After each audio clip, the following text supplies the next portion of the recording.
Hey, this is Russell, and I work at the video store, the place that we can go to every week when it's movie night. On days like today, when the store is quiet, I get to chat to my friends about the films and the series that we're loving. All right, let's do it. Let's open up the shop. Did you see that thing yesterday on the TV? It was ready, interesting!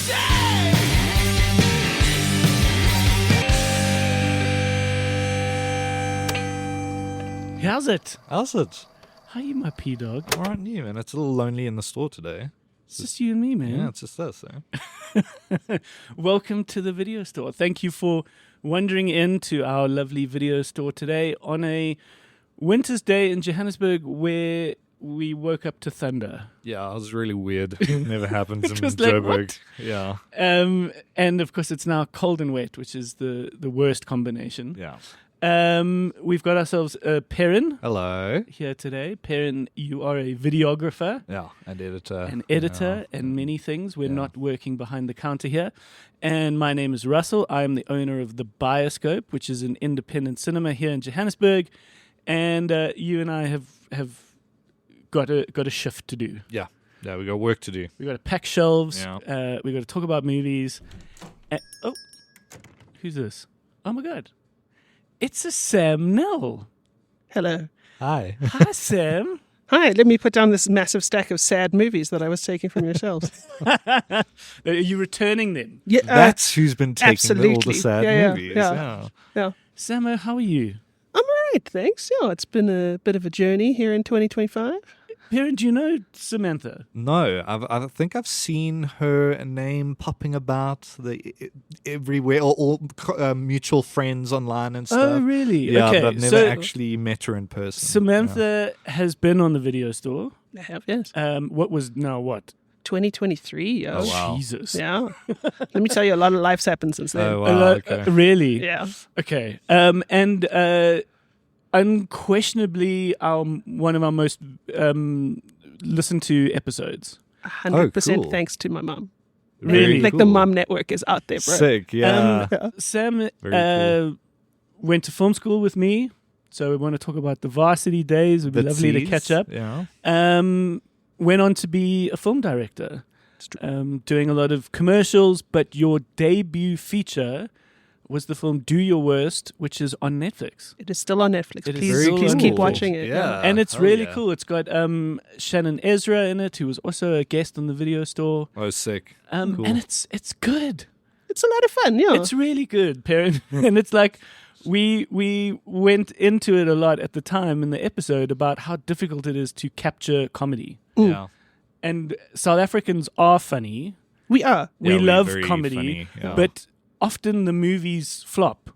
And the scenes flop and the moments flop because it's very difficult to capture comedy. It's much harder than drama. These sad movies, easy. Yeah, no, the actors always say what comedy, what's the quote? It's drama is easy, comedy is like, it's like, sorry. Yeah. Think about it. I'll think about it. But no, like all these interviews I've seen with like dramatic actors and stuff, they always say comedy, drama is easy. Oh, fuck, let me find it. I'll come back to you guys. Bombing on the spot. Yeah. What's been happening, Samo? So, yeah, no, it's been a lot of happy times, but also, I discovered I had a brain tumor at the end of 2023. Oh my God. Yeah, I'm fine, but let me tell you, those are two words you never want a doctor to say to you in that order. Jeez. Yeah. Jesus. Yeah. Okay. So yeah, I'm still out there, still making stuff, but definitely, managing health at the same time, which is part of what actually joyously gives me some time to hang out with you guys. Okay, cool. Okay. So are you not all bad. Yeah. Are you not going to be doing as much filmmaking now? I'd like to keep doing filmmaking, but I don't know really what the universe has in store for me. Okay. What was the tumor? What is this? Okay, so we're going in now. This is a medical podcast. Okay. So it's a benign tumor. So it grows on a part of your brain which is called the pituitary gland. So if you imagine your brain, right at the bottom by the hypothalamus are two little dangly bits, or one little dangly bit that kind of looks like testicles, and that's your pituitary gland, which controls all your hormones in your body. Oh, wow. And that's where my tumor was. Oh, wow. Yeah. But they're very common. Really? Yeah. Okay. How did you know that you had it? By sheer luck, I had an unrelated, very, very bad migraine, which included a speech impediment. I had aphasia, so I kept saying the word turnip when I meant to say other words. Oh, wow. It was quite disconcerting. That's crazy. And so they were like, listen, it's probably just a migraine, but we definitely have to scan your brain. You had such a bad headache Yeah. that you said the word turnip. Yeah. That's a lot. Wild. What, just randomly? No, I kept it was a very weird experience. I kept knowing what I wanted to say, and then as I would say it, other words would come out. And That's turnip is the one I crazy. remember. But yeah, my wife was like, That must have been so it was That must have weird. freaked her out. Yeah, it freaked her out. Did you it know freaked me you out. were saying turnip as your... I could hear it, yeah. Wow. So you're it's a complete disconnect between Yeah. what you want to do and what's happening to your body. So nuts. It's very strange. Yeah. That's insane. That's scary. Yeah. Jesus. And then you had it taken out? I had or- it taken out last year. So good. when I said a lot of life's happened since I last saw you, I had it taken out last year. Okay. Been recovering. I am doing well. That's All good. of those things. But there's lots of ongoing stuff. Don't get a brain tumor. It's really the PSA of this section. So do you... Okay, so you've been watching a lot of movies. We're watching a lot of You've movies. been coming to the Getting all video your- store a lot. Yeah. Can you stick around for a bit and have a chat? Absolutely. Okay. Yeah. All right. And if you're up for it, Always. would you be up for more shifts? Would you want to work here? It's actually my secret desire to push Perrin out. And then... No, there's enough space for all of us. What do you mean? Yeah. It would be great to have you on the show. I would love to be here. So thank you, Sam. It's lovely to have you. You've got an incredible brain. Thank you. That is one tumor less. Yeah. Get the fuck out of your But tumor. I've Yeah. always really admired your knowledge and your insight with film. So I think you'd be a valuable member of this team. Would love to be. I'm going to say one last thing on the tumor just because it's a good film segue. Did you know I named my tumor? What did you name it? Tilda. Oh, lovely. After the incredible Tilda Swinton. That's so cool. Yeah. Just a chameleon. Can be in anything. That's lovely. That's Sorry. awesome. Love that. We've just come out of Cannes, and I was at a dinner party where I was talking to a bunch of film folk that had been to Cannes, and we were just talking about the magicalness of this town. I've only ever been once, and I was at a screening where all of a sudden, 2 or 3 rows in front of you is Tilda Swinton. That's Totally. so crazy. You're just like, fuck, it's Tilda Swinton. No, Was she as weird in person as... I sat Just in front beautiful. of Just so beautiful. Donald Sutherland, literally in wow. front of him. I was like, Oh, wow. the whole time I was just like, oh my god, That's crazy. what if he's looking at the back of my head? Where He's noticing Also my in Cannes. back this of my was in head, Cannes. yeah. When did you go? I was there in 2016 and then again in 2018. Oh, wow. Yeah. With regards to Do Your Worst and No, film stuff? or- I was there. So part of my career journey has been obviously developing films and participating in film development labs. So cool. Cannes has Yeah. several great ones. Yeah. I was lucky enough to participate in something called the Cannes South Africa Factory in 2016, which was a once-off kind of Yeah. thing. And then again to participate in a program that they run every year called La Fabrique du Cinéma du Monde, which is the factory of the cinema of the world. That's very cool. Yeah, and at both times you get to attend the festival, but also to pitch projects. And That's super cool. you get a real experience of it is just a kind of a very business, it is what finance bros go to those Yeah. kind of conferences. This is Yes. that for cinema, but with more famous people. Yeah. That's so cool. That's so cool. Jeepers. Lovely. So, It's quite a town. Yeah. What are we going to chat about today? I want us to talk about Life of Chuck, Yeah. can do. which I think is a real interesting one. Yeah. You went to see it last week, Perrin, Yes, at a yeah. media screening. Sam, did you manage to see it over the weekend? I took my wife to see it yesterday. Okay, lovely. Yeah. I saw it as an exhibitor, and I've said this a few times. It's quite hard to go to these exhibitor screenings. I really appreciate getting the quite advanced heads up. But sometimes I'm just not by myself, but there's few other people in the room, but there's no real people I can kind of talk to and gauge off. The media screenings are quite cool to be in a whole room of people. Yeah. And I left it going, I think I love it. 'Cause- but I think, I'm not 100% sure. Yeah. So we'll get into it. Yeah. Does anyone have any news? Does everyone? Oh yeah. Should we? Hey, did you guys see? We kick things off with a hey, did you guys see? P-Dog, do you want to start us off? Okay, I'm hoping just. I don't side have note, many, Graham. so yeah. Did you guys talk about the day the clown died? No. No. Okay. All right. Let me get into that. All right. Hey, did you guys see? So, Jerry Lewis. Okay. Hey, did you guys see the day the clown died? Is a lost Jerry Lewis movie that has been uncovered in Sweden, and this is one of the strangest movies ever. So Jerry Lewis, obviously the original Nutty Professor, comedian, he made a Holocaust drama about a clown that would lure children to the gas chambers. Oh my god. Right? But That sorry, is a premise. Yeah, that's the premise, right? So sorry, I don't even know who Jerry Lewis is. So Sorry. he's an iconic, famous comedian from back in the day. Did a lot of TV work. He's the original Nutty Professor. As in right? like the 1940s. 50s, yeah, 1960s, I think. Okay. So yeah, Jerry Lewis, iconic comedian. In my head, I can't get past Jerry Lee Lewis, No, No, that's no, what I was no. about to say. Not to Yeah. be confused with Jerry Lee Lewis. Yeah. who was a singer. Yes, So- and That was Great and Balls of Fire, wasn't I it? think so, Yes, but yeah, one yeah, of them yeah. has like a bad, like definitely would be cancelable. It's Jerry Lee Okay, Lewis. okay, cool. Yeah, yeah. So Oh, anyways, he wouldn't survive today. no, 100, but he was underage girls, yeah. Yeah, yeah. Okay. So Jerry Lewis, he did this film, right? And he hated it so much. So he had to fund it mostly by himself because it was a very bizarre concept. There was humor thrown into this very heavy story about this clown luring children to gas chambers. Post And- World War II. Yeah. Yeah, in the 70s, early 70s. So the Holocaust was still quite fresh, right? Yeah. So like a lot of studios were like, oh no thanks, he was so determined to do it.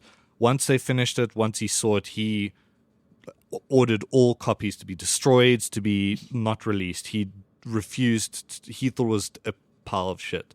Okay. Now Harry Shearer, who's one of the voices of a lot of the characters on The Simpsons, he saw a cut, and a lot of his quotes are quite famous regarding the film, as he says, it is so strange, the humor is so it's so distasteful, like that it just doesn't make sense. Like and it's what's the movie called? The Day the Clown Died. Okay. And he was saying that it's so bizarre and so strange, and so like every choice Jerry Lewis makes in the movie, direction wise, performance wise, you're just like, why are you doing this, right? Okay.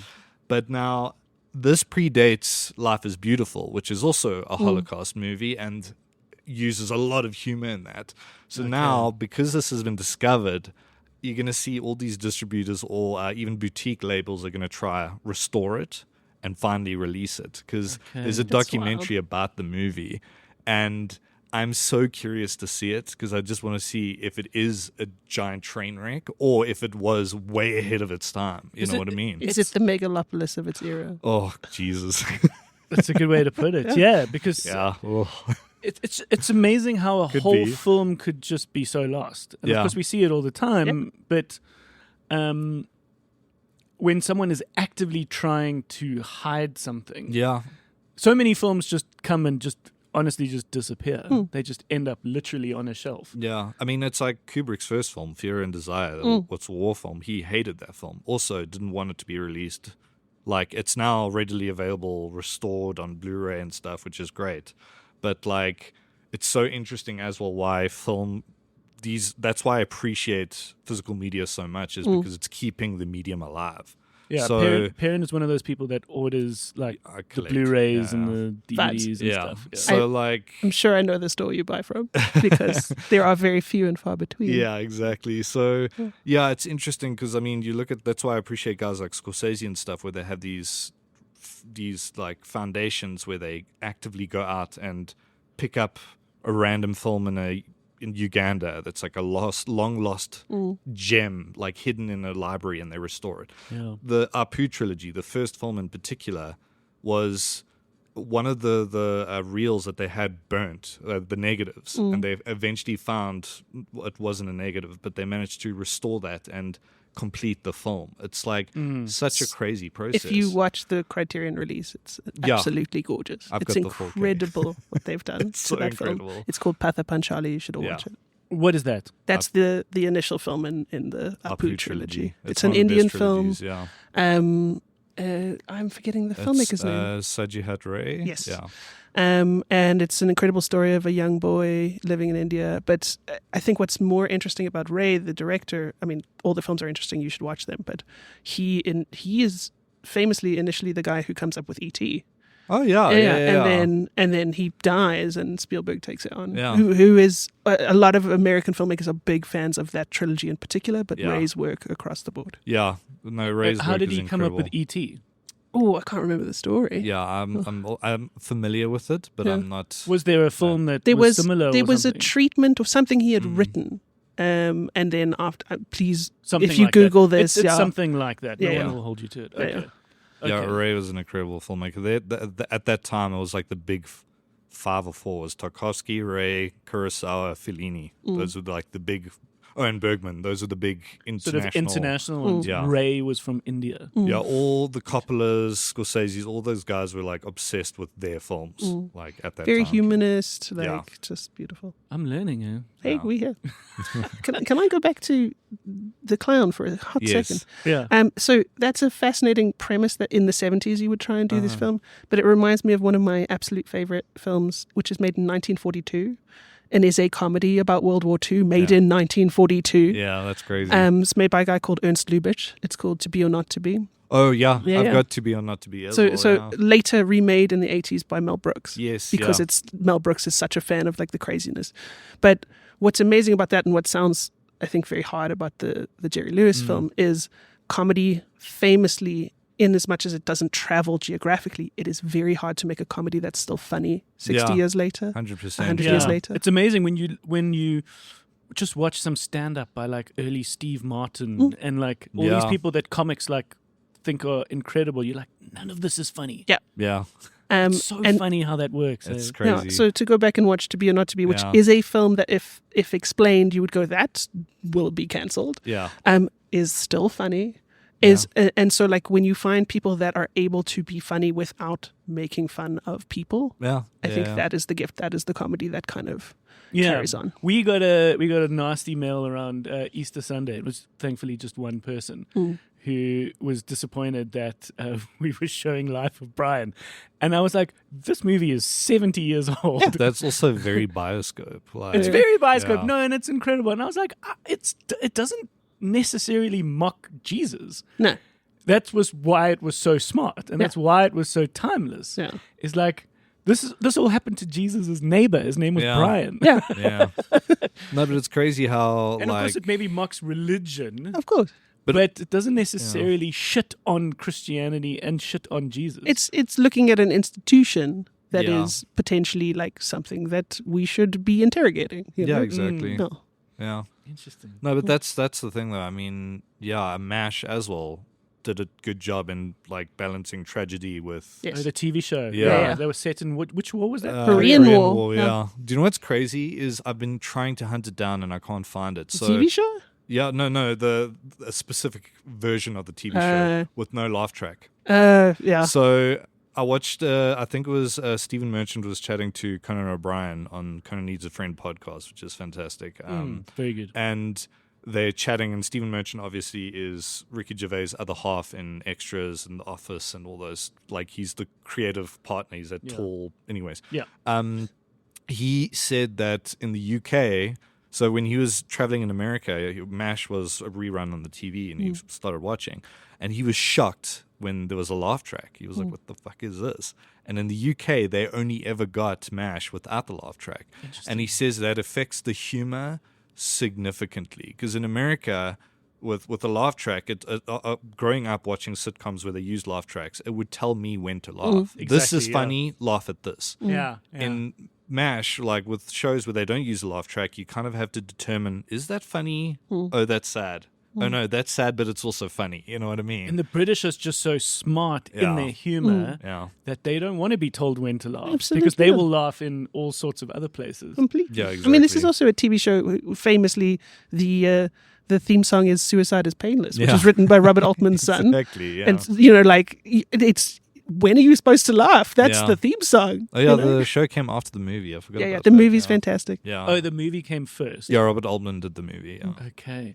You're making me think of two interesting stories or things to talk about. The one is, I believe it was Ludi from the Labia or someone in the South African film industry, but I think it was Ludi specifically because it involved exhibition, got a note, because remember the Labia has been going since the 70s. Yeah. He got a handwritten note, I'm sure it was Ludi, from Kubrick because he had somehow managed to get a cut of a particular movie that only had his director's cut on it. Because remember, physical, there's not like there's files that everyone Yeah. can have. No. And when you send an email to someone, you have a copy, they have a copy. Yeah. So there was this version floating around that had a very specific cut that Kubrick wanted and asked very kindly to please have it be sent back to him. That's because I crazy. believe you have the cut Wow. that I wanted of a particular film. I'm almost certain it was Ludi, but I just That's remember wild. hearing this, and Wow. of course, this is the kind of person who's like kept the note and Yeah. It must And be in a everything. frame somewhere. Yeah, something like that's that. insane. Jesus. and then because that also is what kind of freaks me out as someone who does want to archive. Yeah. This feeling and this anxiety of only so many copies existing around Yeah. the world freaks me out. Another thing to mention is in the latest Malcolm Gladwell book, there's a lovely story about the Holocaust and how famously long it took before people started talking about it. And you Yeah. can track certain moments that then allowed for the space for it to then come out. But for decades afterwards, there's a reason why like some crazy, lunatics think it didn't exist. Yeah. yeah. Because it was just, there was a lid that was like put on the Oh. stories for so long. Oh. And how it came out. And it was, I think he tracked it to a very particular and daring miniseries that was released, where for the first time the Americans got told what happened. I think most of Europe had a good fucking understanding Yeah. because there was enough grandmothers and Yeah. grandfathers and dads and family members that were affected. But the Americans had very little idea of what exactly happened. Because remember, they were so shielded. They were The closest shielded. they got was I mean- Pearl Harbor. Totally. But there's, I think there are a lot of friends who have grandparents or, their grandparents didn't talk about it for a long time. Yeah. You knew something had happened, but no one was talking about it. Yeah, the first time we saw like unfiltered documentation of those stories, I think was Shoah. Yeah. That 11-hour documentary, I think. It's like 10 hours or something. There's also Night and Fog. Night and Fog, Yeah. came out, I think, 1952. And it's- Renee, yeah. It's Okay. Yeah, 20 Gladwell, minutes, Gladwell references it. I think it was just called Holocaust or Yeah. something. This particular show that opened up the conversation in America, specifically America. Interesting. Yeah. It was Yeah. very interesting. Mm.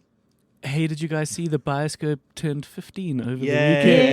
weekend? Yay. Happy birthday. Thank you. Not old enough to drink or drive yet, No. but getting there. Start thinking about the learners. Yeah. very license. cool. No, it was cool, and it was lovely to just take a moment. Like on Sunday morning, I went back into the Facebook page, deep in the archive of the photos, just to try and pick a couple. And I realized it's almost impossible to try and encompass 15 years in an Instagram post. So I didn't even try.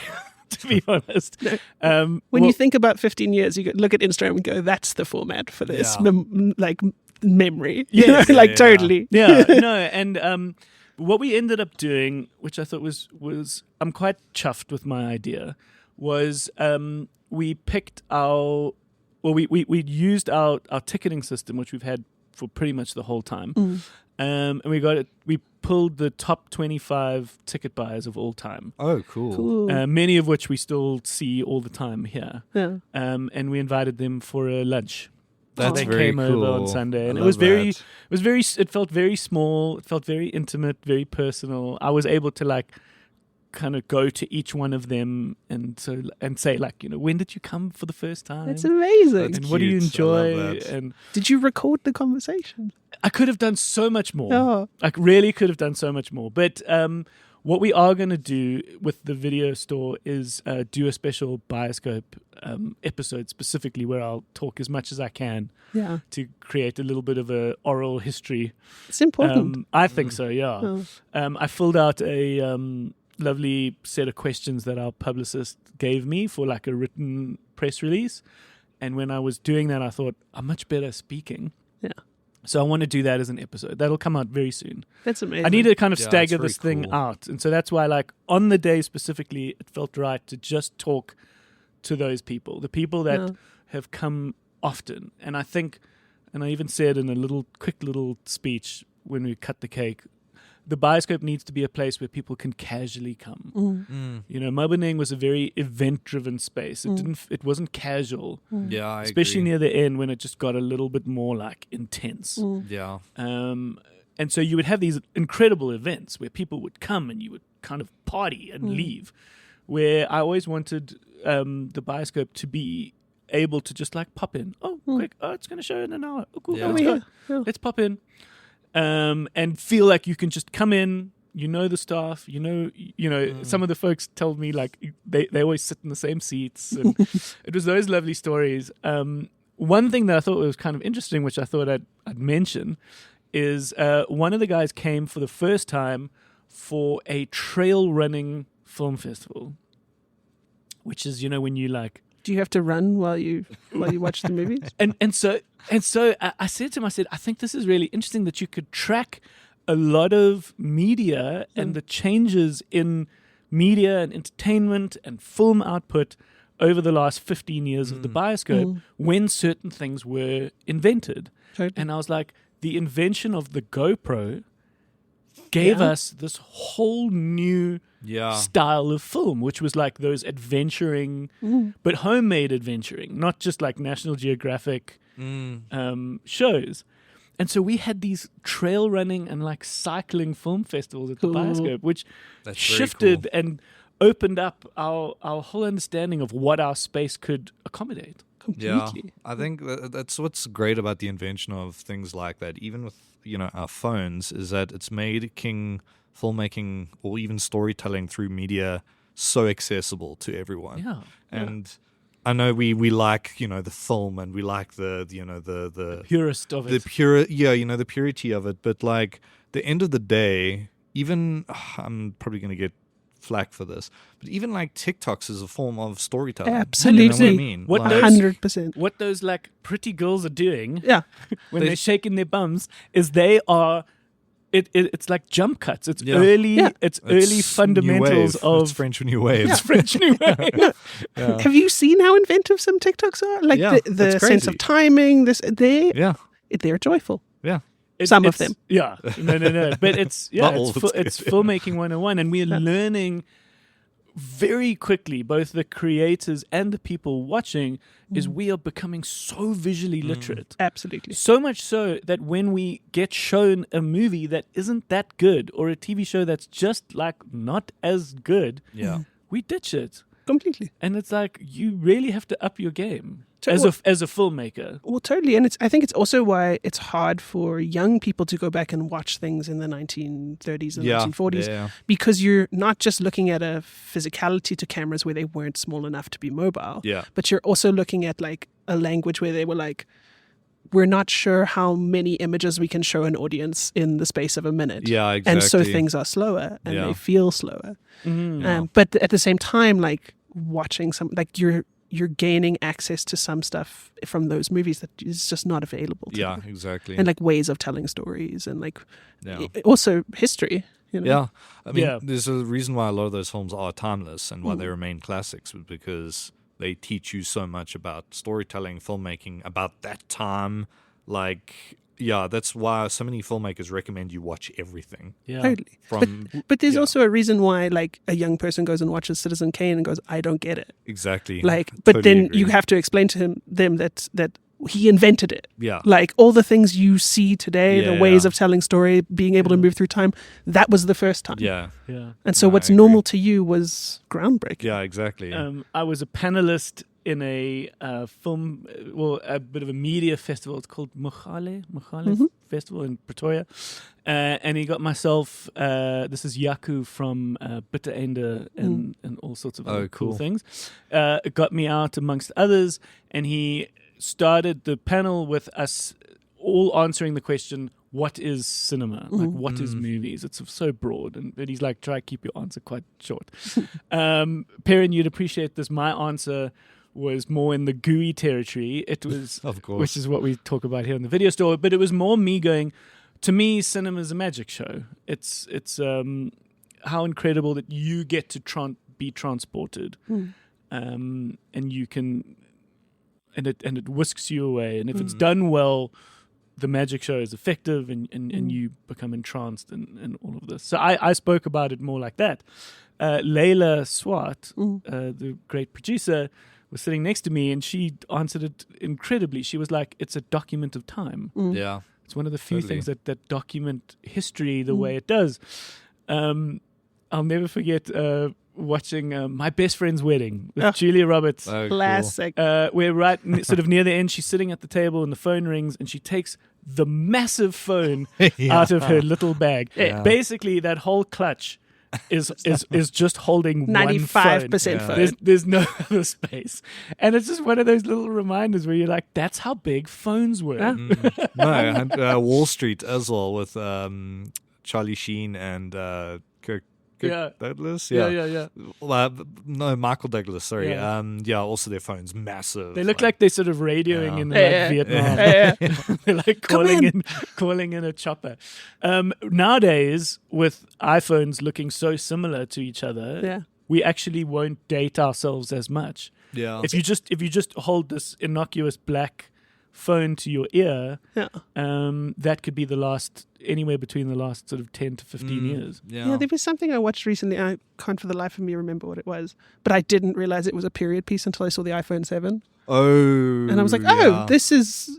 I didn't, like, everything feels Yeah. so contemporary except for that phone. Well, Yeah. also we can talk about Phoenician Scheme a bit, because I also in my head was like, wait, when is this set? And then I was like, oh, Wes Anderson just puts these movies He's always in this done that, vague, eh? Yeah. vague Anachronistic. old time. Yeah. Yeah, he's always done that. Yeah. But like also just to touch on like how, we develop with time and how cinema is changing and stuff. I'm sure you've seen it. Room 666 by Wim Wenders. Yes. Yeah. But you're going to have to remind me. I've definitely So watched it. it's on the Criterion channel if you have access to it. But basically what he did, so he was at 1982 Cannes Film Festival, and there's a specific room at the hotel, and he popped a camera down with only the director in the room, just with a list of questions. you've spoken and the about question this is before. literally, is cinema dying? And he talks to Spielberg in it, Fassbinder. He talks to so many iconic filmmakers, and it's so interesting to see what they were like. Oh, it's all doom and gloom, and then like it isn't, because at that time when he asked that question, television, the storytelling on television was taking over. So they were like, oh, film is dying, it's all going to be video now, and it's going to look like shit. And they just adapted, and now they just did an updated version called Room 999. And it's not Wim Wenders, he's in it, but they ask the same question, is cinema dying? And it's interesting to see how it's a combination of streaming is killing the form, and it's killing everything, and they're saying the same things these guys are saying during video. It's so interesting. We've been saying that for 100 years, though. Exactly. And- when sound came in, they were like, "Oh, the medium's over. dead." Yeah. But I think what's also interesting and is something I'll ask if you've seen is there was a Vulture article this last week about I think that the headline's something very clickable, like Hollywood is already using AI, they're just not telling you about it. Oh wow. But the sort of premise obviously is like about how AI will work in the workflow, and then it specifically highlights Natasha Lyonne and her partner have founded a I saw studio, that. which is an AI-driven studio, Yeah. and their intent is to do work that they consider clean AI. So when you're referencing things, it's things that have been paid for. Yeah. So you're building models off of things that you're paying rights for. Yeah. Clean AI. Clean That's AI. such an interesting term. I know. Ethical AI. Yeah. And I mean, I think it's a conversation. To come back to Room 666, it's that conversation will continue. That question around democratization of filmmaking will continue. Yeah. As we see AI becoming more and more part of the process. Yeah, I mean, Russ made a good point about it before when we spoke about, like, is AI going to kill, like, filmmaking? And Russ made such a good point. He's like, I think audiences have become so smart that they'll see through that. Yeah. You know what I mean? And they'll see that it's not genuine. It's not written by someone who's had real-life experiences. Because the thing with what AI does is it mines things that already exist. Yeah. So it just makes Makes an average. Yeah, you know that thing where everything's a copy of a copy, right? But people still make their own twist on that copy. Sure, You know what I no, mean? of course. So, yeah. I mean, could AI ever have written Life of Chuck? No. But I think just to round off on that, I think what's interesting about what they're proposing is I think you go to Midjourney and you generate something, and the swath of data that it has. See, it's impossible to generate something specific to a degree because you get like what feels like a stock image because that's the average of the amount of data that it has. Yeah. But on a smaller model that's more tastefully executed, like pulling from things that are actually referentially relevant to your thing, you will get something more specific. Yeah. And I think it is going to become part of the process. I don't think human-made films are going away. Yeah, I agree. I think it's a tool in the process. Yeah. Yeah, I'd imagine today to storyboard and to come up with interesting ideas and imagination would be amazing because you can just get it immediately. Yeah. But yeah, we're going to get into Life of Chuck. It's a beautiful short story written by Stephen King that's turned into a film which is now in cinemas. Samo, did you have any hated you guys sees? That was it. That was the AI thing. Also, there is a music video for Talking Psycho Heads. Killer. Yes, I knew you were going Mike Mills, baby. Okay. Marigold, right. this one's for you. Yeah, hey, did you guys see the new video for Talking Heads' very old song, Psycho Killer? Yeah, I didn't realize they never Saoirse did a music Ronan. video. Yeah. And directed by the amazing Mike Mills. Who's Mike Mills? Mike I Mills? love Mike Mills. Oh my god. Mike Mills made several films. For me, my favorite will always be Beginners. Beginners is wonderful. No. Yeah. I don't know Beginners is Ewan McGregor and Melanie Plummer, Laurent and Christopher Plummer in an amazing performance. But it is Mike Mills' story. So Mike Mills, his parents were married for years, and then after his mum died, his dad came out as gay.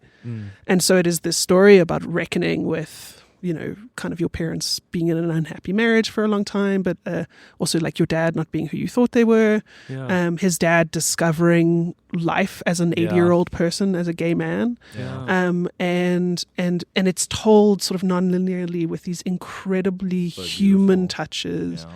It's it's interesting. It is a romantic comedy, but it is so it's completely kind of like goes above and beyond that genre. And the music video now that he's made Yeah. for Talking Heads Yeah. and the very famous song Psycho Killer. Why I sort of wonder why that song never had a music video. Who knows? Yeah, And you it's can one of the imagine- biggest songs. And you can imagine it being a lovely dinner party conversation where perhaps they were at a dinner party and it was like, we never ended up making a video for that. And someone going, you know what, it needs a video. Yeah. Let's give it a video. And they just made a very cool video. I highly recommend having a look. It is such a lovely cinematic experience because it's like how much story can you tell with like very little. Yeah, so that's a good. It's the hardest thing to do. You can only do so much in 3 minutes in a music video, and so often if there is this kind of narrative, you can get away with it being paper thin because you've only got 3 minutes, which is why the movie Hurry Up Tomorrow is so dog shit for me. I started watching it yesterday and I was Because- like, I don't feel like watching 100 minutes of trash. Like, Imagine I taking a paper thin music video idea Yeah. and making it a feature length film. I'm done. With a whimpery, crying, the weekend, unbalanced weekend. The thing is, that just commits a character suicide. it's just. No, let's not get into it. I don't want to talk about it. But that filmmaker is so fucking good. He did Waves and he did It Comes at Night, and he's fucking phenomenal. Yeah, and so Oh and my it's got God. Barry Keoghan in it, it's got Yeah. Jenna Ortega, but you're just like, who are you? What are you doing? Yeah. Why are we watching this? What the fuck's going on? And it's just, I think if you're a fan of his music, you might like it a lot more. But for me, I was like, same music. It's Yeah. hard to recover Anyways. from The Idol. Jesus, The Idol was bad, and he was like that. Also, another ego trip for him. You know. Yeah, this was a weird wanky wank. But it's not even like it made him look cool. Yeah. Like he comes across terrible. And not he as in the character. Just the weekend. This is the Weeknd's movie that he wrote and put together, Yeah. and he comes across like a spineless, useless drug addict. And it's like, oh my God, it's too much. I also think it's a reminder that making movies is really, really hard. Yeah, and good filmmakers can 100%. make bad movies, and bad filmmakers, quote unquote, can make great movies. Yeah, I agree. And it is just a bunch of people working together trying their best, and then you give it to the audience and you find out what you made. yeah, exactly. Yeah. You know? Yeah, George Clooney said that thing where it's impossible. You can't make a good movie out of a bad script, No. but you can make a bad movie out of a good script. And he says that's the difficult balance you have to find. Like, is this script good enough? But also, like, can I pull it off? You know what I mean? It's all in the writing. Yeah. Samo, that's something you said you wanted to focus a bit more on. Yes, hey? no. So I'm doing a lot more writing at the moment.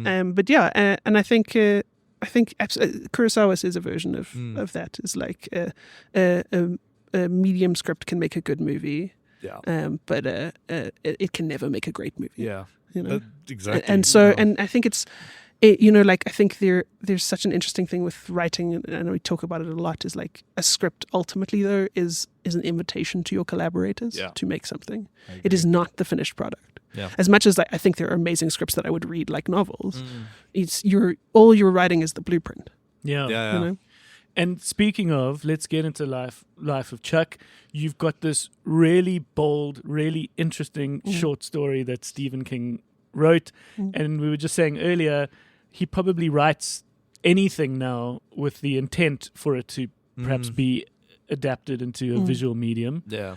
But I think Life of Chuck, I don't know, obviously I can't tell exactly when it was written, but it was published in and around COVID. And as he published these short stories, I think even before it was physically published, he put it out to be optioned. Yeah. And so they've been working on this movie for a while. It's just it's filled with big, bold, interesting invitations. Yes. That's probably the best way to put it. I think that's And a the lovely way to result put of it, for me, was quite a successful swing at all these big, bold ideas. The first, so basically this film is the story of the life of a guy called Chuck. It's told in 3 parts. You get given the third part first, which is ultimately the conclusion of the story, but you get given it first, where the world is coming to an end. It's this big, huge idea that the first goes the Wi-Fi. Yeah. Yeah. Then we lose, the TV channels. Then we lose the cell service. But while all of this is happening, the world gets given adverts and street polls and messages thanking a guy called Chuck for his 39 wonderful 39 years. wonderful years. Of Thanks, service. Chuck. Yeah. Like, what a wild, interesting thing where the whole world's going, who the fuck is this guy? I love Right. that mystery of it. I Yeah. love that. It was so nicely constructed. Then the other parts get into the life of this guy. You see him as a child, as an adult, coming to terms with his own death, stopping to smell the roses. There's this beautiful scene where he dances along to a street performer, Yes. which I really hope becomes a scene that the world will remember as an I iconic think it is. cinematic scene. It's still obviously very early to tell, but I think the world could really hold on to that scene. It's that scene. Yeah. For me. And so, I'd love to chat to you guys about it now because I've lived with it For a lot longer than a we lot have, longer. And then, yeah. of course, I had the lovely revelation much later on in the day where I was like, oh, that's what the world coming to an end is. Yeah. Without giving too much away. It's because you get given this first, that the world is ending, but that's him dying. Yeah. Absolutely. But it was one of those I think I've only figured it out. And then I was like, I'm sure everyone else figures this out. But it's that was a lovely click that only happened much later in my day when I was still thinking about this movie where he had this terminal cancer or I think it was cancer. It was a glioblastoma. I am here to inform you about brain tumors. And so then you understand what you watched. Because what perplexed me is the teacher was the same age. Yes. No, And so that you sort of watch this, you when you, it almost feels like a plot hole, or not a plot hole, but you sort of wonder what the fuck's going on. And then you realize, like, okay, that was all in his head. Yeah. Okay, but I'm going to stop talking about it myself. What can you guys say about it? I just want to, I have lots to say, and some of it's going to sound like I'm the Grinch. No, I'm probably on the same page as you. Because it was joyful. There are joyful moments in this film, and I love the aspect of that lack of need to explain. They didn't have to click for me, that Act 3 is this. Yes, because and whether I realized halfway through the film, or whether I realized 3 hours later, or whether I realized 2 weeks later, they were comfortable with me figuring that out. And I was like, oh, we haven't done that in a while. Like, we haven't trusted the audience to just say, like, I get that you might be a little confused, but it's a puzzle box and you get to figure it out. Yes. And I think on that front, I was like super impressed and super excited about the film. Yeah. I think sincerity is hard. Yeah. It is a hard thing to do. It is hard to make something that is like really actively about like making us like value our like present, about like just being unabashedly joyful. Because we live in a world where like everything is sort of a little sarcastic, and like we're like, well, I don't know. So it's totally dependent on the audience member as to Completely. whether or not this actually lands for you. 100%. And yeah, so I like, for me, that dance sequence, I fully agree with you. Yeah. It is going to be Great scene. It's a great scene, and like I think by the premise of a good movie is 5 great scenes and no bad ones. Nailed it. Great movie. But as a whole, like I left feeling a little empty, and that was interesting. Yeah. I agree. I think when all the reviews and the crit picks that I saw was like, it's life affirming and stuff. I see that, like with that dance sequence, but then by the end of it, I'm like, is it life affirming? Like, it feels like the film, okay, spoilers, but it feels like the film, when we get to the end of this movie, where he's looking back at what's to come, right? In that room. I feel like it's sad to me because it feels like he legitimately wasted his life up until that moment where he started dancing. Because that's when that's the day he knew he was going to die, basically, right? And I just, also, when we got to the end, I was just like, oh, is that it? You know what I mean? I had a similar feeling. Yeah, But what's interesting is that that's not the end. Yeah, you've already seen the end. Yeah, So it was like, but you see, totally. I don't know if that structure. I generally would love that kind of structure, but I don't know if it quite worked for me. You know what I mean? It feels like it gave me so much joy, and then it like took it away from me. And I like sad movies. I like being pushed to the dark. But there's times where that balance, like Stephen King does really good work with making. Like, his source material can be such great life-affirming movies, Shawshank Redemption, Green Fantastic. Mile, great coming of age with Stand By Me, But with this, like, it just felt empty. That first act, I thought was phenomenal. The whole mystery of everything. When all the lights go off and his signs come up, that was like chilling. I was like, this is cool. freaky. It feels like a really cool Twilight Zone episode, But yeah, it had moments where I was like, this is great. And then I had other moments where I'm like, okay, this is very syrupy and kind of corny and I don't quite buy it. You know what I mean? Yeah, you see, now I have danced in the kitchen. As have I. Oh, good. I'm so glad. I'm not totally a Grinch. No, I know you're not. No, but it was just like, there was a few things that Those moments are sweet. Like, they are genuinely wholesome moments, but then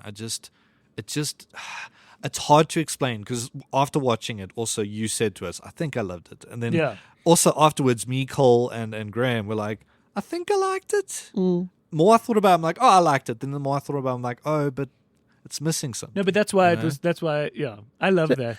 And I think people are going to have a great time watching this movie. I agree. I really do. I encourage you to go, because I think it is a wonderful reminder of joy. Yeah. But I'm going to come back to Mike Mills.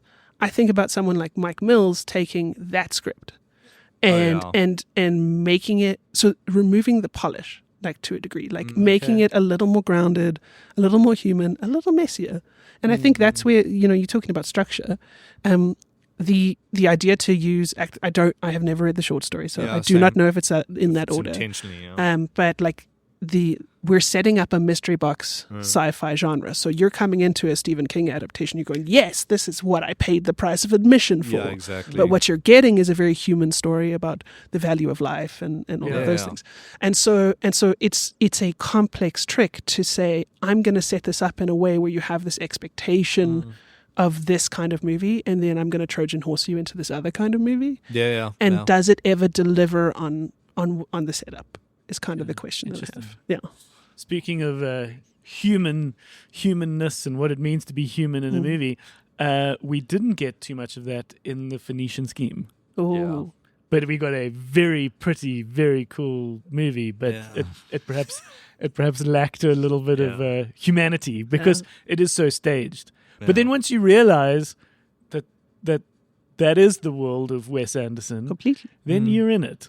But just don't expect it to give you anything too human and real and authentic.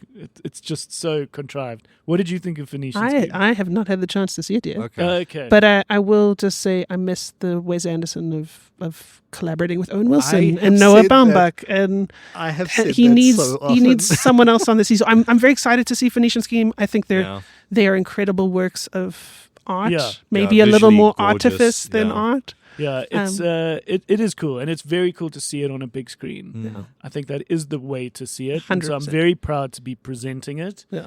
And I think thankfully it's a return somewhat to an earlier Wes Anderson. I think that's very exciting to some degree. Okay. And what I mean by that, it's not a play about a story, about a book, about a radio play. Like it's just a story. A Rubik's Cube of those were a bit silly. Yeah. It's like someone took him aside and at least got him to like stop that shit. Yeah, good. Because French Dispatch, what was that? Because you don't even know what that was. It was a play about a book, about a movie, about... But it's like you said, I mean, we've spoken about it before where I'm like, his best work was with Owen Wilson because Owen Wilson added that humanity to the plot. You watch Rushmore, Bottle Rocket, Royal Tenenbaums, those films, they don't feel as empty or soulless as his later ones. So like, I also... that.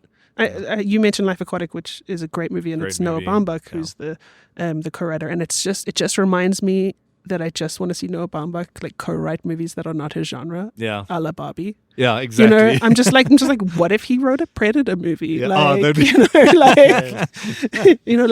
what humanity could Noah Baumbach inject into this genre? Yeah, because what is he like on his own? On his own, he's great on his own, Squid and the Whale, Squid and the Whale, Marriage Story, Meyerowitz Stories, amazing. His most recent film, not as good. It is an adaptation of a novel, and I'm forgetting the title. It's on Netflix. It's got Adam Driver and Greta Gerwig, who is his partner. It's White Noise. Thank you, White Noise. An incredibly hard novel to adapt, and ends up losing that humanity, ironically. Like, it doesn't feel like his other work.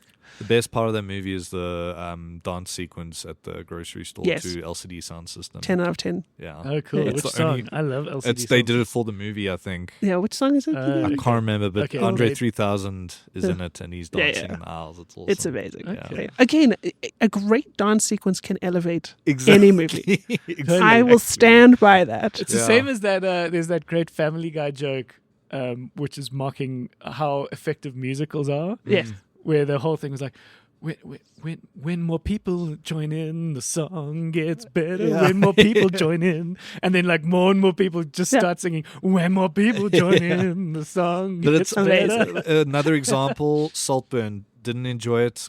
Great dance sequence. That could have been the music video. That's your little hang dong moment. Yeah, hang dong, of course. You know, Perrin likes a good hang dong. Dong in the movie. Yeah, amazing. Me and Cole want to do an episode where we just talk about our greatest cinema dongs. Yeah. Are you including like whatever is going on at HBO at the moment, where they're just trying to get them into every episode of their shows? No, just film. We'll only do movies. Yeah, he's a dong purist. He's a purist. If it's on TV, it doesn't count.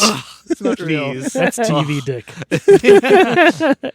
What have you enjoyed recently, Sam?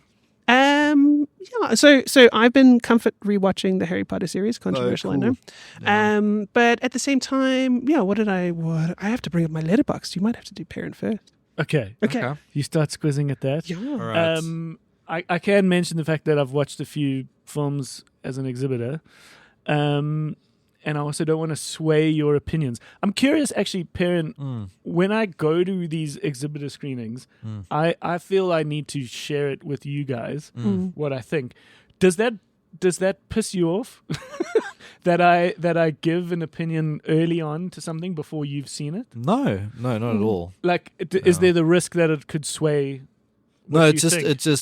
it sucks when there's a movie I'm looking forward to, and And you're then- like, oh, it's kind of naff, and I'm like, That was me with Mickey 17. yeah, dude, I really same, wanted that I to agree. be amazing. I was so excited. I agree, 100%. Oh. Yeah, I was very excited. I'd spoken to the author. super disappointed. Yeah. I mean, and I really wanted it to be amazing. it's my least And favorite I- Bong Joon-ho. I don't think it was shit. I No. just think that I'd raised too high a bar Same. for it, Exactly. and that it actually landed in good. Yeah, no, it's But I wanted it Not to even be sure about that. okay. Yeah, Yeah. no- It's for a man who makes things that are so functionally exceptional. They're like clockwork. yeah. To make something that like rhythmically was like the half-hour montage opening, and I was like, oh no, Yeah. we're not in good hands today. Nah, I was also, because I mean, for me, the two filmmakers right now who make the best films on like class disparity is Bong Joon-ho and Ruben Östlund. They Yeah. make such interesting, about class and we're gonna get an wealth interesting Ruben Östlund. I'm very I'm excited. so pumped. The for it. entertainment system is it's down. so cool. Is his Yeah. new film. Yeah. Yeah. I'm very excited to see that. So sorry, my letterbox is Go finally for it. up. Yeah. So I rewatched Better Man recently. It's better the second It's time. so Keep good. watching it. It's so fucking good. Okay. I I'm love This so- is the Robbie Williams monkey Yes. film. yes, I you're think in it's good hands, incredible. yeah. It's again, great dance sequences can elevate any movie. That Yeah. is my soapbox. Yeah. But great use of. I hate a jukebox musical. I hate Yeah. them Yeah. because I'm like the music. A great musical, the music kind of tells the story. Exactly. And so the complete and utter disrespect for the chronology of his songs, and to go, I'm going to use feel when it works. I'm going to use let me entertain you when it works. that's actually a good when point. it tells the story. Yeah. So I'm sure you guys have talked about it already, but Yeah, go we and have. watch it if you haven't watched The- it. It hasn't come to streaming yet, eh? No, Is it it's not? probably VOD. I think I got it from Apple. I think you can rent it on Apple. Yeah. Yeah. It's still in that phase. That Battle of Nebworth is one of the most exciting, like one of the most wildest scenes I've seen of last year. I remember when that happened, I turned to you, I'm like, what the fuck? I was like, this Yeah. has just gotten He just like real decapitates interesting. another monkey and like it's just He's crazy. him just fighting his own Oh, demons. completely insane. It's And insane. also just talk about like, I'm so much more conscious these days about how a movie wraps up. Yeah. And that and something like a Nora, as incredible as it was, Yeah. it just leaves you like hollow. This is your problem now. And yeah. And so you don't rush out and tell all your friends to go watch Yeah. it because you're just like, oh. I But- did, but that's because I have the stack of sad movies. I'm Sure. like, hey, do you want to feel bad? But I'm just I've saying been it. trying to force my girlfriend to watch it. I'm like, please But watch something it. like Better Man just Yeah. wraps up so well. Yeah. And I can't remember exactly what he does, but it's something along the lines of like, go fuck yourself. That's exactly what he does. Yeah, he literally Yeah. does. Yeah, like, he's if like, you don't- I'm a legend. Yeah, go And fuck if you yourself. don't agree or if Yeah. you don't like it, go fuck yourself. Yeah. It's like, fuck, it's good. It's- and it just leaves, it's just such a great like full stop. yeah, And I love that. yeah. And Okay. the other thing I watched was 1985's Police Story. With Jackie Chan. Those stunts are fucking it's- crazy. You have to know the like blooper reel is just stuntmen being carried out on stretchers. It is insane, but it's okay. So love Jackie, but no one else is like doing what he's doing. Even then, like Yeah. humor, story, and stunt all at the same time. Yeah. You know, and so it's just so nice to go and watch it. It's from the Hong Kong era. Yeah, it's yeah. like I just highly recommend. That final like sequence in the shopping mall. Yeah, I think, is that just how many panes of glass can we break? crazy. Yeah, because I mean, we talk about with Cole, we've spoken about how like the silent era comedy icons of, Harold Lloyd, Buster Keaton, and Charlie Chaplin did all their own stunts and stuff Yeah. like that. Especially Buster Keaton. And how dangerous it was. Jackie then. Chan It's was doing that nuts. as well. Yeah. It's fucking crazy. Like that Police Story 2 is also insane. Just- Police Story 3 is insane. They're all these action movies from that era are fucking crazy. Is he speaking Chinese? Cantonese. Yeah, it's That's Hong Cantonese, Kong, yeah. Sorry. No, There's no that's such thing as Chinese. Jeez, Russell. Pardon my ignorance. Read the subtitles. But no, that, and then the last one I will say that I watched recently, which I really loved, is a little movie called The Outrun. with Saoirse Ronan. Saoirse Ronan, yeah. So That's a I good watched film. it on a plane. Cool. So I was already primed to be emotional, as you are at 40,000 feet or whatever. Hey. You're just Shame, like, I have yeah. We feelings. have this fucking theory. Yeah. Okay, you validate it. Oh, completely. I don't cry in movies, and I'm like on a plane. Yeah, it's a great little movie, little independent film based on a novel. She Yeah, she's is a phenomenal. young Scottish girl What's who it called again? The Outrun. The Outrun. Yeah, she's a young Scottish girl who is an alcoholic and tries to get herself sober. She comes from the Orkney Islands, which if there's a great sequence in the movie where they're like, England is an island off of Europe. Yeah. I don't remember what else is an island off of that, but Orkney is an island off Yeah. of that. And then she goes to the smallest island on Orkney, which is just, there's nothing. You'll appreciate this. There's a guy called Shannon who we've come to know who has been a big part of doing a lot of band merch. Yeah. Comes from the UK. Yeah. My favorite moment was when I was dealing a lot with this guy Shannon, and my ex was like, "Who the fuck's Shannon?" I'm like, "He's a big English guy. Yeah. Like no one to be jealous of." Yeah. But there was a great moment where I said to him, like, why are you spending so much time here, like in South Africa? Like you could be doing so much more in the UK and Europe with this economy. Yeah. And he was just like, he was talking about the island he was from. He's like, the Isle of Sheppey. And he's like, and I was like, what's that like? He's like, it's a pile of bird shit, man. Basically. No, and I just love it. It's a pile of bird shit. so it's Okay, so- highly recommend. Like, it's very heartfelt, very again, life affirming, and I think does sincerity in a way that works for Yeah. me. It worked for you. Yeah. So That's It channeled it was your frequency. yeah, and not enough. It took a long time to get distribution. Not enough people have seen it. This is my. You How can you find it? rent on Apple. Yeah. Okay. Yeah. The Outrun. That's Okay. good. It's good. P-Dog, what have you been enjoying? I watched the Surfer, which is that new Nicolas Cage movie. Okay. How is it? It's fucking weird. It's very so are you familiar with like Ozploitation movies? Okay. The Australian. Yeah, like Okay. those Back at- trashy, almost like Grindhouse movies of like the 70s and 80s, Would right? would Mad Max fit into that? The originals? Oh, I think the first one. Yeah, maybe. that's what I'm wondering. Yeah. Second one's very glossed up, but Yeah. the first one's like fucking rough around the edges. But anyways, so it's about Nicolas Cage. He's returning home to. So he was born in an Aussie surfing town. He's obviously lived abroad as an American. Like, Okay. I was yeah. like, how do they handle the accent? Yeah. Please tell me immediately. So he's back in town, and now there's a chance to buy his childhood home, and he's so excited. And this is where he used to surf, and this is like where his formative years as a child were, right? But now there are this surfer gang that is like harassing him. They like are like, you're not from here, you don't surf here, right? So that's the whole thing. Perrin does a good And- Yeah, Australian can you accent. do the whole review in that accent? So the whole movie is him like essentially in a parking lot trying to get this deal through, but also trying to get to the beach because they've taken his surfboard and stuff. And it's a very frustrating film to watch because he's slowly losing his mind. And what I love about Nicolas Cage is he never phones it in. Ever. No. Even he'll be in the worst movie, but will give everything. And he does that, and he's got the whitest teeth in the world in this movie. Anyways, and so it's a fun, weird, like thriller, like psychological thriller, but Why like does it get weird? it's just fucking weird. Like, it gets very like psychedelic at points. God.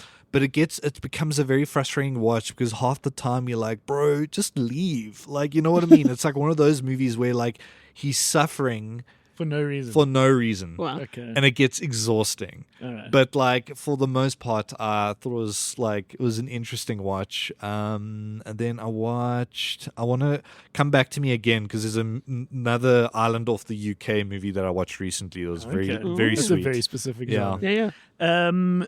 I went to watch. Remember, in my letterbox, here's a little disclaimer for you guys and Yeah. anyone else who follows me. Often it's not my choice. Yeah. Often it's like I should consider this, or I'm invited to as an exhibitor to go and watch it. Bride Hard, which is Yeah. an Ugh. upcoming It's film. with Rebel Wilson. Yeah. And it falls into the category of secretly an assassin movie, Yes. which I've made a somewhat of a rule that the bioscope's never going to screen a movie where someone is secretly an assassin. So yeah, she's some fucking black ops team person. Oh my god, it's not great. Yeah. I saw this trailer and I was Yeah. And I just what I think is interesting, if you ever get a chance to perhaps watch it, or if this comes up in the trailers, have you ever heard the stories of how people, when they are now in action movies, when they have to shoot the scenes, they often make the noise of the gun in their mouth, and it's apparently a very real thing Yeah. to not go like pew pew Yeah. pew pew, you know, because in their head that's kind of like what they Yeah. imagining when They'll they fix shoot it in these, post. these Yeah. guns, and a lot of people go like, don't fucking do that, Yeah. you know, because it looks bad. She doesn't do that, Okay. but she pulls this terrible face throughout the action scenes as she's karate fighting people. It's an interesting choice, and you realize at that moment that all your other secretly an assassin movies, they have a very straight face. Yeah. Because, you know, this is their comfort zone. This is what they can do. Yeah. Jackie Chan obviously has this like, whoa, whoa, whoa, Yeah. whoa, like I'm scared, I'm nervous face. But Rebel Wilson pulls this really unflattering grimace of a face throughout this movie. Same. And it's just, it's not great. Yeah. I managed to watch Elio, Yeah. How's that? Oh, you fucking bastard. Sorry. which is the upcoming Pixar movie. Yeah. Oh, no. Yeah, I can't say too No. much about Okay, it. okay, okay. I just it didn't quite deliver as Okay. much as I wanted it to. Bummer. It's still very sweet, still very cute, still very Pixar, but apparently it was shelved for a long time Oh.